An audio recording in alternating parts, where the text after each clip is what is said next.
Hi welcome to యోగస్టాక్. ఒక చిన్న quick update. యాక్చువల్గా ఏంటంటే అన్ఫార్చునేట్ ఒక దురదృష్టమైన సంఘటన ఒకటి జరిగింది.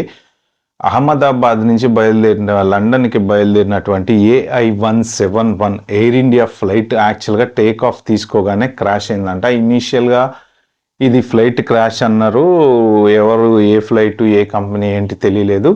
బట్ యాక్చువల్గా ప్రజెంట్ తెలిసింది ఏంటంటే అది ఎయిర్ ఇండియా ఫ్లైట్ 800 ఫీట్ నుంచి పడిపోయిందంట. యాక్చువల్గా టేక్ ఆఫ్ తీసుకున్నప్పుడు ఇంపాక్ట్ ఎక్కువ ఉంటుంది. ఎందుకంటే ఫ్యూయల్ ఫుల్గా ఉంటుంది. అప్పుడే బయలుదేరాలి కదా.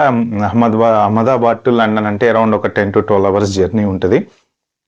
సో ఈ 10 to 12 అవర్స్కి సరిపోని ఫ్యూయల్ అనేది నింపి పెడతారు. ప్లస్ సేఫర్ సైడ్ ఏమిటంటే కొంచెం ఎక్స్ట్రా ఫ్యూయల్ అనమాట. అన్ఫార్చునేట్ ఇన్సిడెంట్స్లో అటు ఇటు ఎటన్నా డైవర్ట్ అవ్వాల్సి వస్తే కొంచెం ఎక్స్ట్రా ఫ్యూయల్ అనేది ఉంటుంది. సో టేక్ ఆఫ్ తీసుకోగానే క్రాష్ అయింది అంటే కొద్దిగా దురదృష్టకర సంఘటన. యాక్చువల్గా ఫ్యూయల్ ఉంటుంది కాబట్టి బర్న్ అయ్యే ఛాన్స్ ఉంటుంది. దట్టమైన పొగలు అయితే వస్తున్నాయి. అరౌండ్ 242 ప్యాసింజర్స్ ఉన్నారు దాంట్లో అని చెప్తున్నారు. అయితే ఎందుకు క్రాష్ అయింది ఏంటి అనేది అయితే ప్రజెంట్ కరెక్ట్గా డీటెయిల్స్ అయితే రాలేదు. బట్ ఒకవేళ ఎవరన్నా మీకు సంబంధించిన వాళ్ళు ఎవరన్నా కానీ గుజరాత్ నుంచి అహ్మదాబాద్ నుంచి బయలుదేరేటువంటి ఫ్లైట్లో లండన్కి వెళ్ళే వాళ్ళు ఎవరన్నా ఉంటే మాత్రం చూసుకోండి. అందుకని చెప్పేసి నేను వెంటనే ఈ వీడియో చేస్తున్నాను. డీటెయిల్స్ ఏదన్నా వస్తే మాత్రం నేను అప్డేట్ చేస్తా. బట్ ప్రజెంట్ సిచ్యువేషన్ అయితే ఫ్లైట్ టేక్ ఆఫ్ టైంలోనే క్రాష్ అయింది.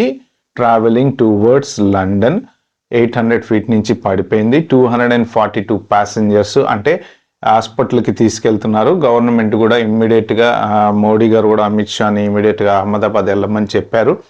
అయితే దీనికి ఎయిర్ ఇండియా అకౌంటబిలిటీ తీసుకుంటుందా, అసలు ఏం జరిగింది ఇన్సిడెంట్, ఎందువలన క్రాష్ అయింది అనేది డీటెయిల్స్ అయితే ఇంకా క్లియర్గా రాలేదు. ఓకే ఫ్రెండ్స్, ఇది అప్డేట్. ఇంకేమన్నా క్లియర్ అప్డేట్ ఉంటే మాత్రం, ఇంపార్టెంట్ ఏమన్నా ఉంటే మాత్రం నేను మీకు అప్డేట్ చేస్తాను. Thank you.